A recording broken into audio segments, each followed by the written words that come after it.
Friends, आज हम quality agent के बारे में सीखेंगे कि कैसे हम एआई यूज़ करके अपनी क्वालिटी को इम्प्रूव कर सकते हैं। जैसा कि आप सभी जानते हैं, क्वालिटी कोई एक डिपार्टमेंट नहीं है, कोई एक फंक्शन नहीं है। क्वालिटी एक मेजर बिजनेस स्ट्रैटी है। इस स्ट्रैटी में अगर हमें इम्प्रूवमेंट लाना है तो सिर्फ कन्वेंशनल थ्योरीज़ को अडॉप्ट करने से अच्छा है कि हमें थोड़ा सा एआई को अभी उसमें इनपुट देना चाहिए। एआई हमसे ज़्यादा अच्छा से जानता है, एआई की डेप्थ हमारी नॉलेज से ज़्यादा है। I am not challenging human intelligence, but definitely it helps us to enhance our output. ये सब हम देखेंगे आज इस क्वालिटी चैप्टर में। ये पूरा चीज़ मैंने डिस्कस की है अपनी बुक अपनी book the intelligent factory, how Indian MSME owners can use AI to improve their profitability and profits के चैप्टर 4 से। तो आपको मैं इनवाइट करूँगा, इस बुक को देखें, इसका रिव्यू पढ़ें, इसको पढ़ें और इसके बारे में शेयर करें लोगों से। अपने इसकी प्रैक्टिसेस जो इसमें प्रॉम्प्ट्स दिए गए हैं, जो इसमें सजेशंस दिए गए हैं, उसको समझ के इम्प्लीमेंट करें अपने उसमें डे टू डे वर्किंग में। तो लेट अस से quality is our strongest business weapon. जिस कस्टमर को अगर एक अच्छी क्वालिटी का प्रोडक्ट मिलेगा तो आपसे कभी भागेगा नहीं। नॉर्मली क्या होता है, कस्टमर्स खूब सारा स्पेंड करते हैं आपको नए सप्लायर को डेवलप करने में, उसके साथ वर्क करते हैं, उसके सिस्टम्स को इवैल्यूएट करते हैं, उसके प्रोडक्ट्स को अच्छे से समझते हैं, उसकी इंफ्रास्ट्रक्चर देखते हैं, सिस्टम समझते हैं, उनका ऑडिट करते हैं और उसके बाद एक सप्लायर को चूज़ करते हैं और उससे वो एक्सपेक्ट करते हैं कि वो सप्लायर उसका एक रिलायबल पार्टनर होगा। Reliability in terms of delivery, in terms of quality, in terms of cost, जिसको हम QCD बोलते हैं, क्वालिटी कॉस्ट डिलीवरी।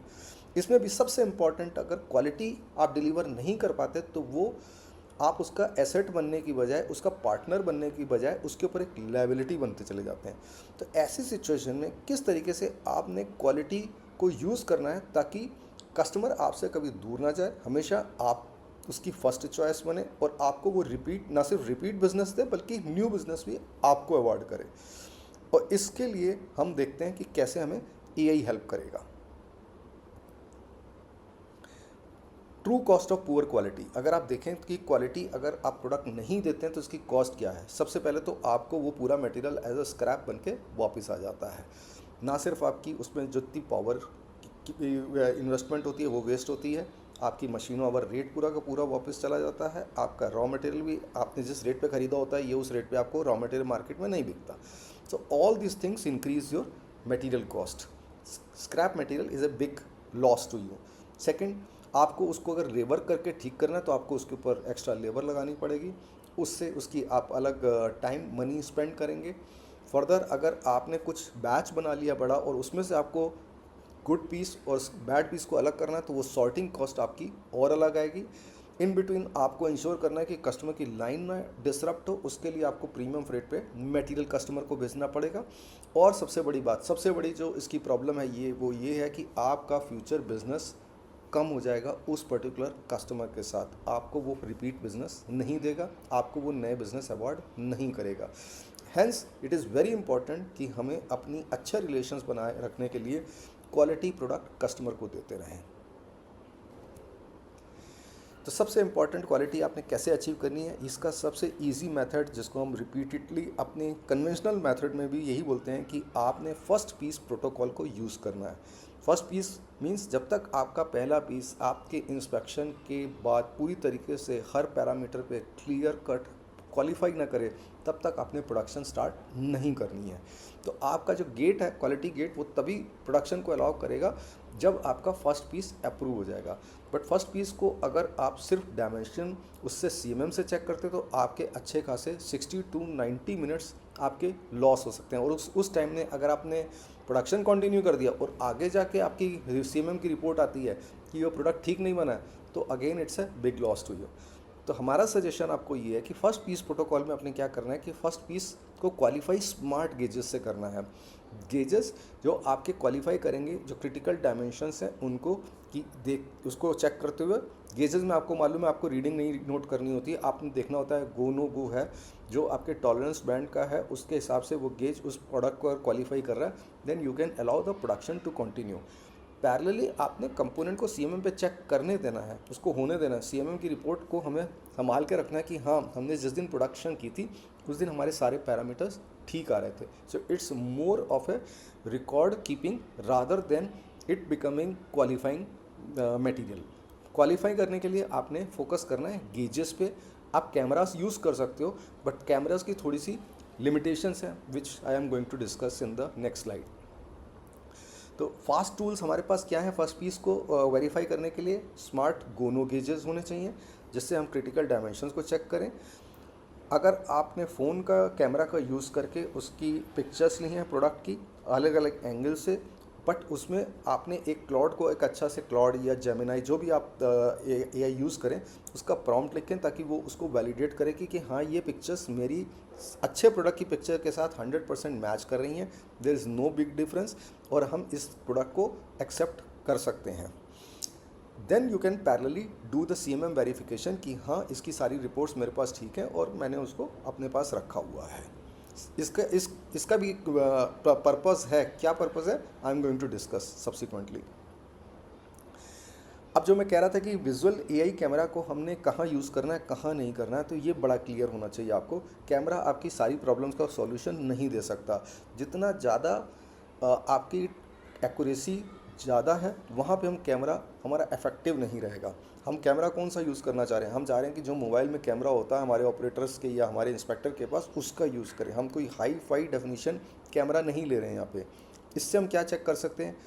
बर्स हैं, शार्प एजेस तो नहीं है, कोई मिसिंग फीचर्स लाइक चैम्फर हमने प्रॉपर बनाया है, होल हमारा ठीक है अपनी हुआ है या नहीं हुआ है, गो नो गो वाली चीज़ है। ऐसा तो नहीं बाइनरी वाला कि 0 या 1। अगर तो हुआ है वेरी गुड, नहीं हुआ है तो वो वहीं डिटेक्ट होके अलग हो जाए।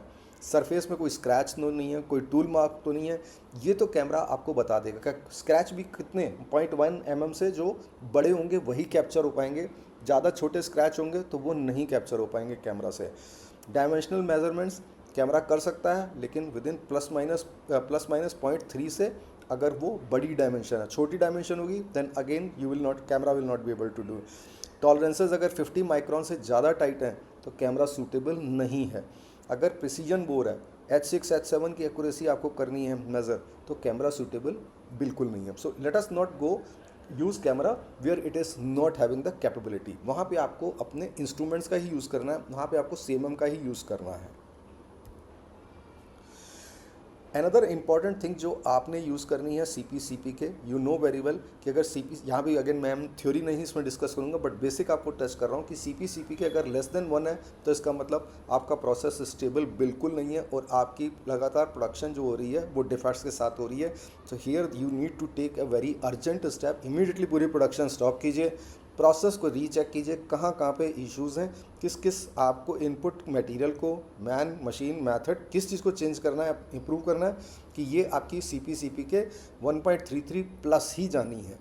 नेक्स्ट स्टेज आता है जब 1 से 1.33 है, this is also amber signal. ये भी आपके लिए बहुत बड़ा खतरा है। आज नहीं होगा, इमीडिएटली नेक्स्ट फ्यूचर में और 2-3 दिनों में यहाँ पे एक बड़ी प्रॉब्लम आ जाएगी।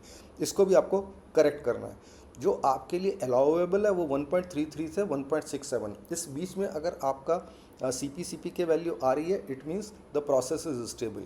और अगर आपकी ग्रेटर देन 1.67 है तो absolutely you need not worry about it, आपका प्रोसेस परफेक्ट कंडीशन में चल रहा है।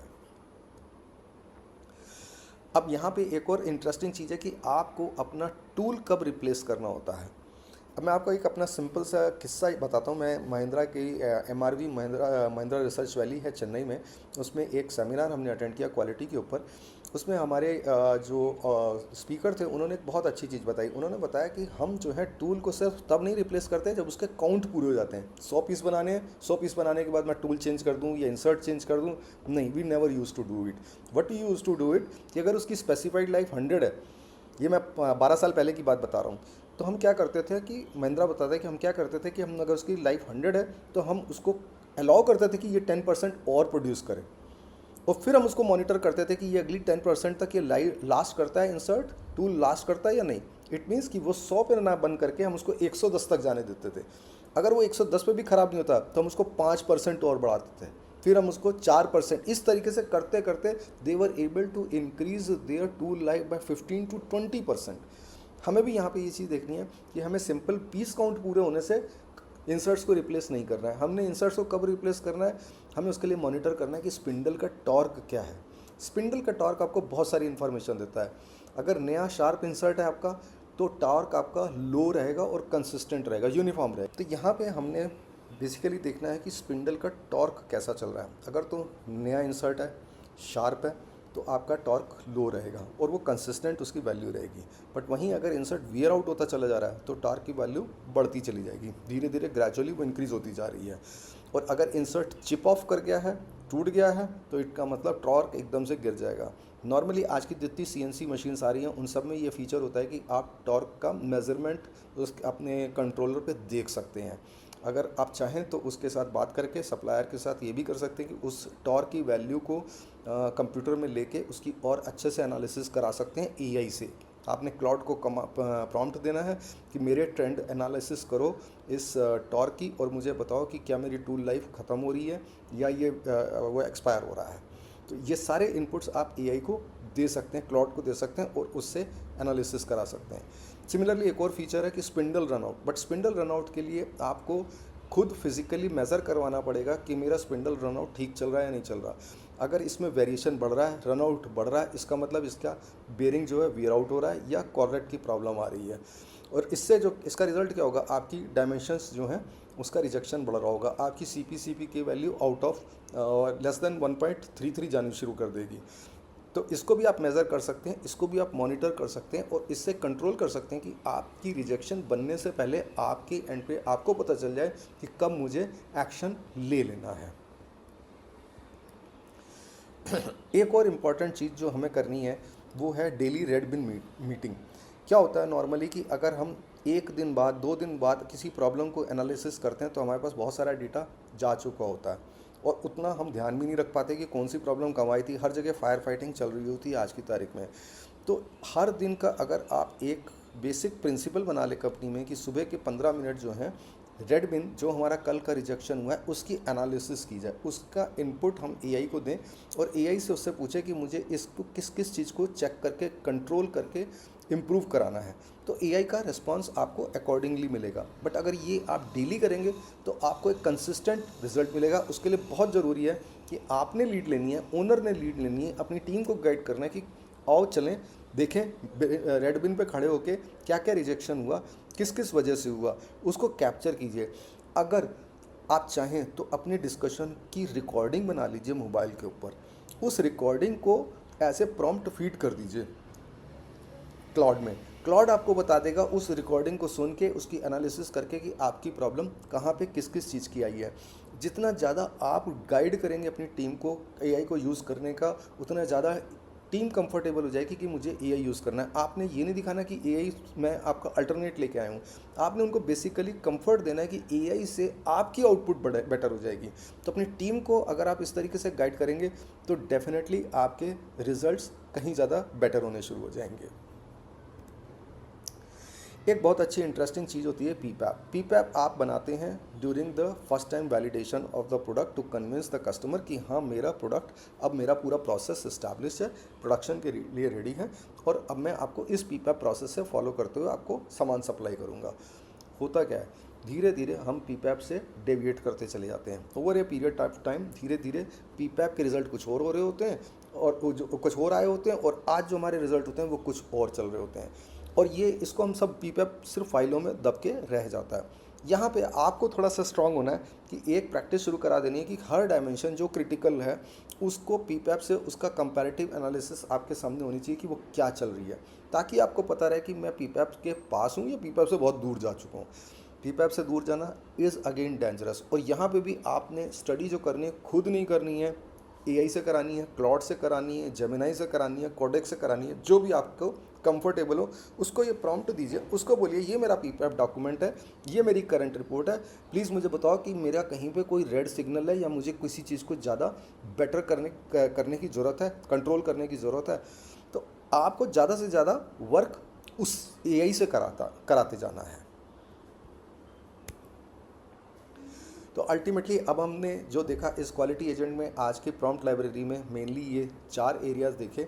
आपने डेली रेड बिन मीटिंग करवानी है, आपने वो सारा डेटा कैच करना है जो उस कल के पिछले दिन के रिजेक्शन में आया था, और उसको एआई को प्रॉम्प्ट देके उससे इनपुट लेने हैं कि मुझे इसको कैसे फर्दर इम्प्रूव करना है। आपने first piece analysis very carefully करनी है। जब तक मेरा फर्स्ट पीस ठीक नहीं आएगा using the fast gauges, go no go type के गेजेस, उसको जब तक मैं क्वालिफाई नहीं करूँगा तब तक मैं फर्स्ट पीस के हिसाब से ओके नहीं होगा, तब तक मैं प्रोडक्शन नहीं होने दूंगा।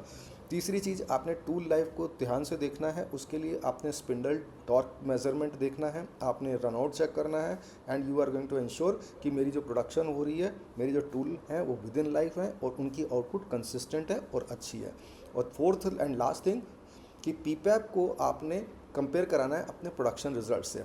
प्रोडक्शन रिजल्ट्स को कंपेयर कराना है पीपैप से, ताकि आपका वेरिएशन कम से कम रहे। और इस सब के लिए आपने एआई के क्या प्रॉम्प्ट्स यूज़ करने हैं, जैसा मैंने बताया था कि मेरी बुक में इन सारी चीज़ों के प्रॉम्प्ट भी दिए हुए हैं कि आपने इनके लिए प्रॉम्प्ट्स क्या लिखने हैं, क्या इनपुट्स देना है एआई को। तो please don't forget to visit my other YouTube videos. मैंने और भी चैप्टर्स कवर किए हुए हैं इस बुक के। I hope you would have enjoyed and you will see them also. Book का मैं एक बार फिर से आपको लिंक दे रहा हूँ, आप उसको देखिए और मुझे इनपुट दीजिए। In case you have any other problem, कोई भी आपको लगता है, you can always put in a comment section and reach me. Thank you.